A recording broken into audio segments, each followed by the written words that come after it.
I had to kick my hoe out, she kept bringing up my bitch. We ain't here for feelings, bitch, you here to make me rich. Well, we back at it again, just like a crack addict. Yeah, man, we back. So look, we got killed for wearing orange, bro. The story of 90 NHC. Yeah, so yeah, get y'all snacks, treat, whatever y'all need to get through this video. Yeah, my nigga. Police cars fill a metro neighborhood as officers investigate a deadly shooting. Residents who live in the area, they weren't surprised to see police near their homes. Witnesses say it all happened around 6 p.m. They didn't do their job to get this man straight. Welcome back to another episode of Hood 187. In today's episode, we're diving into the grimy streets of Oklahoma City, also known as Baby Cali. Jerry Clark was a 45-year-old man who believed in hard, honest work. Every morning, he woke up with the same routine: lace up his boots, grab his tools, and head out to serve his community. He wasn't rich, but he had something just as valuable: a reputation. If you needed your trees trimmed, your yard cleaned up, or just a little help around the house, Jerry was the man to call. He never cut corners, never overcharged, and never turned his back on a neighbor in need. So what happened to Jerry left the community in shock. Well, Kelly and Jennifer, it is still a very active crime scene this evening with no suspects in custody as of yet. Police say a black man in his 30s was shot and killed in a car just behind me. That's at Northeast 28th and MLK. June 8th was supposed to be just another day. He got up like always, ready to... And that's crazy though, like, I mean, you know, like the city like you live in is dangerous, is treacherous, but you minding your own business and then you get caught up in it. That's the thing that people don't understand. It's like niggas know who to pick and choose and try and play with, you feel me? I don't think this was no accident, you feel me? These niggas out here be hoes, bro, like real life shit. Like they know, like they trip more on a nigga that's a non-affiliate than like they real life enemy for real. Like that shit true, bro. Put in the work. His bright orange shirt, the same kind he wore to stay visible on busy streets, stood out as he made his way through the neighborhood. By evening, his job was done, and it was time to head home. But as he backed his car out of a driveway, everything changed. Multiple shots were fired into Jerry's car, and before he even knew what was happening, a bullet hit him. His hands let go of the wheel, and he slumped forward. When police got the call about a shooting near 28th and Martin Luther King, they arrived to find a crowd, but no one willing to talk. In Oklahoma City, being labeled a snitch is as good as a death sentence. Even if you're just a regular person trying to do the right thing, fear kept witnesses silent, knowing that one wrong word could put a target on their back. Viez was working on a home in the neighborhood when he heard the shot ring out. I hear the shot, that's all. That's all I hear. I'm scared. That's the reality. In the war-torn streets of Oklahoma City, especially in the east side, the streets were already filled with tension between the Rolling 90 Crips and the Pitts Park Hoovers. Just months back, gunfire between the Hoovers and 90 Crips had taken place. Retaliation and bloodshed had turned entire blocks into battlegrounds. The neighborhood Crips was on edge. Every corner was a potential murder scene. It's a shooting over here in the hood. It's a regular thing to me. I'm used to it. It's not every day somebody gets shot and killed, but I mean, a lot of people get shot at over here. Cops over here all the time. They might as well live over here. The Rolling 90 Crips were a big name in the city, but they didn't stand alone in their battle for control. They knew they had to team up with others to take on the biggest and most powerful gang in the state, the Hoovers. The Hoovers were no joke. They were the largest gang around, and taking them down wouldn't be easy. But the 90 Crips weren't afraid. And that's crazy because it seemed like California and, well, yeah, I would say California and Chicago, like where like the main gangs originated at.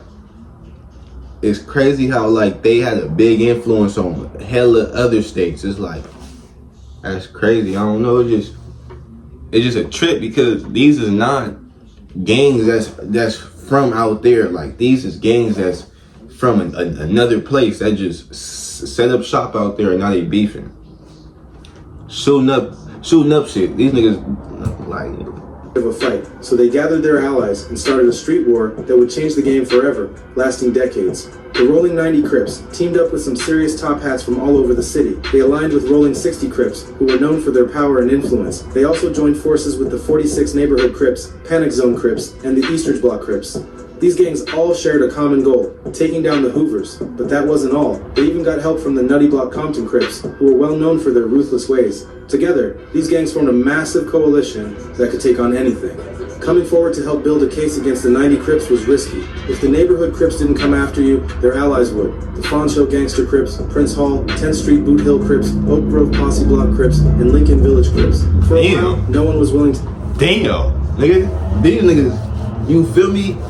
Even if niggas come and shoot at them, these niggas got protection. Like, shit, it's not even like these niggas just gonna retaliate. It's like, okay, like they know they feel safe because they got hella talk. But after enough pressure, law enforcement finally got one witness to crack. That's when things took a turn.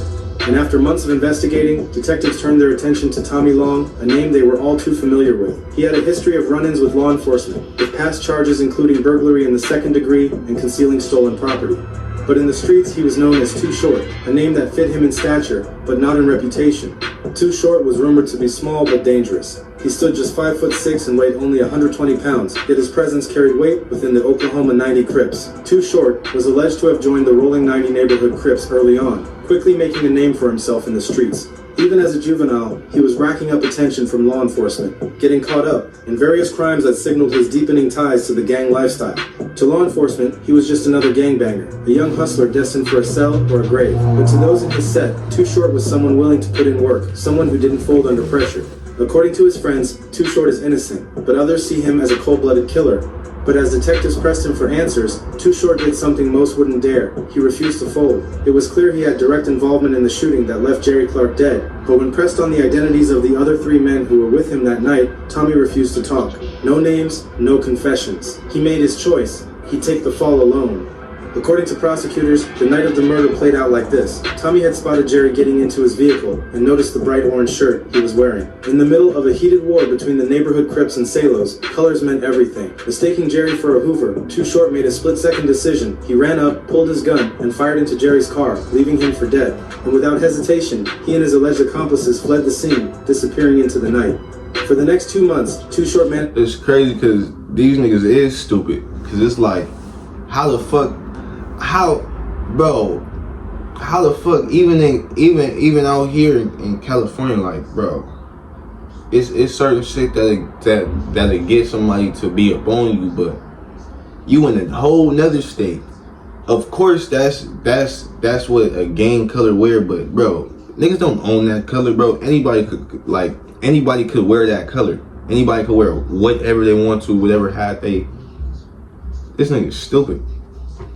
To stay on the run, hiding out with fellow Rolling 90s members. He moved from house to house, never staying in one place too long, knowing that the police were closing in. But the walls were closing in faster than Too Short could realize. By August 10th, 2011, at precisely 11:01 in the morning, the Oklahoma Police Department had finally cornered him. They took him into custody and hit him with a long list of charges, each more damning than the last. The weight of it all felt crushing, each charge stacking up like a countdown to his fate. Tommy's conviction for the murder of Jerry Clark came with a life sentence, a sentence that kept him tied to prison walls for the rest of his days. In Oklahoma, a life sentence does not always mean the end. There's a slim chance of parole after serving 38 years, depending on behavior, the specifics of the case, and the unpredictable nature of Oklahoma's parole system. But parole is far from a guarantee, especially given the brutal nature of the crime, the first-degree murder conviction, and his criminal history. Tommy Long, for all his ties to the streets, knew deep down that the road ahead was long. Bro, 38 years is a life sentence, bro. What the fuck? That's basically like that's half of your life. You go in there like 20-something. Come on, bro. That's half of your life, nigga.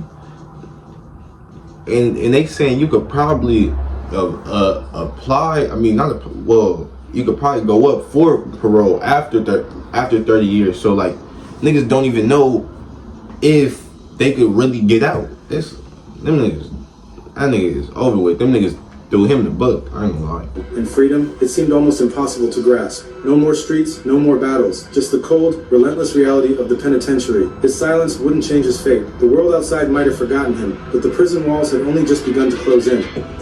In 2017, Darius Antonio Brooks, also known as Termite, found himself in the middle of a tragic event that shook Oklahoma City.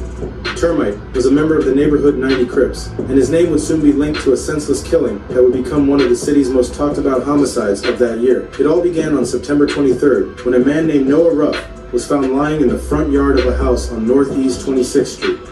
He had been shot multiple times and was fighting for his life.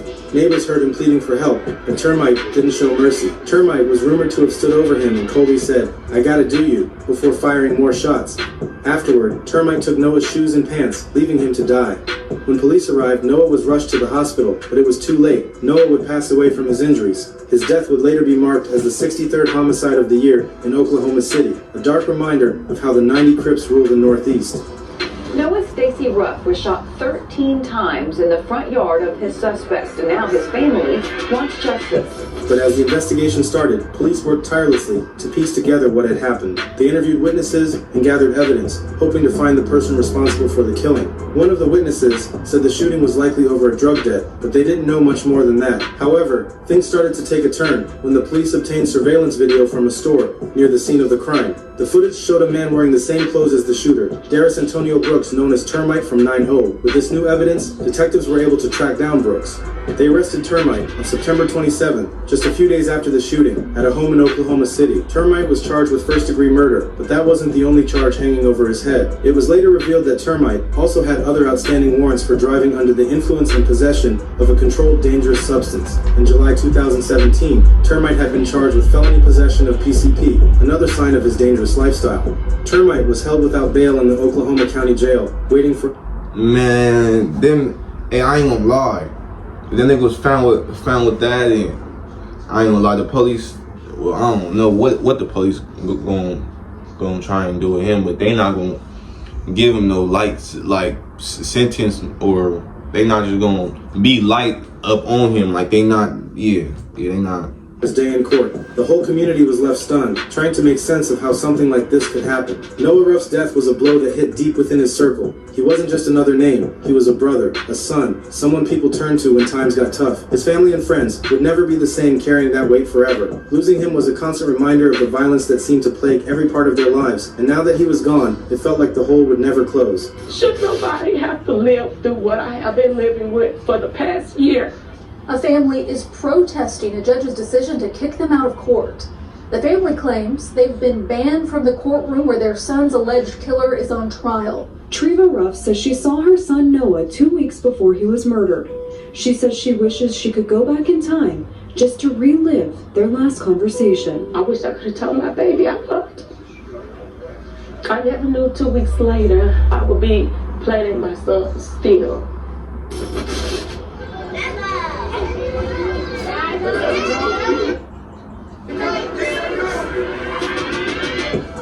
And then there's Termite. Some could call him a parasite, leeching off everyone around him, hiding behind his loyalty to the gang, but betraying everyone who trusted him. His actions were driven by his need to stay alive in a world where people like him don't last long if they don't play the game right. But that came with consequences. In the end, his arrest wasn't just about law and order. It was about the destruction he left behind, the trail of broken people and shattered lives that followed him. Termite thought he could escape it all, but like the pest he was, eventually someone stepped on it. Termite got life without parole, and Noah finally got his justice.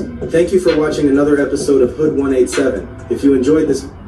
Hey, I ain't gonna lie to you, yeah, man. Rest in peace to the people that passed away. That was up in this video. But yeah, man. Stop all this, man. I don't know. I'm not gonna just act like I'm just preaching the word, but